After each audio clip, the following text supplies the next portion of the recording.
District Administration Thaubalna sinduna ngarang pangthokiba sales eventa relief camp ta lairiba Mioi Singna Saba lupa lakh ama henbagi Potlamsing yonba ngamkhre. DC Thaubal Complex ta leiba counting hall da pangthokpa nongmagi oiba sales event aduda punna tongan ba Potlamsing mora laidi candle lei kaunagi Potlamsing office ki file pencil pouch mobile bag carry bag na chingba yonba stall tara manga rom hangki. Sales event aduga mari leinaba warol paumi singda Reduna DC Thaubal Hantem Subasna haikibada lamdam asida kumza English ani kunhumdoigi May ahumdagi thokliba irang asina maram oiraga Thaubal District Relief Camp ahumda More Churachandpur Napat Sugnu Serona chingba singdagi lakpa Mioi kaya changjafam lauduna lairi makoibu senthok lambi laihanbaga loinana hingnabagi pambai oihannaba pandamda District Administration Thaubal na sinduna skill development gi training kaya piduna lakli training sing adugi mahai oina ngasidi inmate singna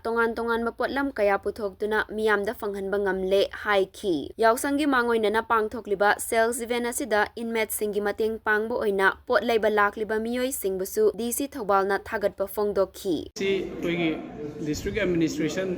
Thaubal na sinjaraga koigi DC office complex ta leiba koigi counting hall asida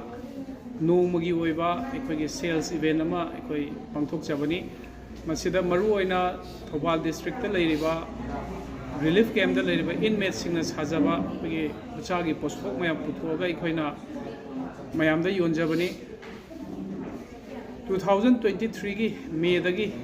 thokliba Manipur crisis siga mari leinana hauji buka koigi Thaubal district ta relief camp ahum khak lei relief camp ahum sigi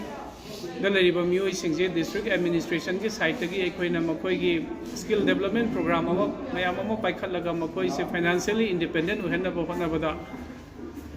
training mayam ama pibadugi mahi oina ngasidi makoi si khusa haiba Mioi sing oiraga makoina puthok jariba maru oina kauna gi production mora adagi doll candle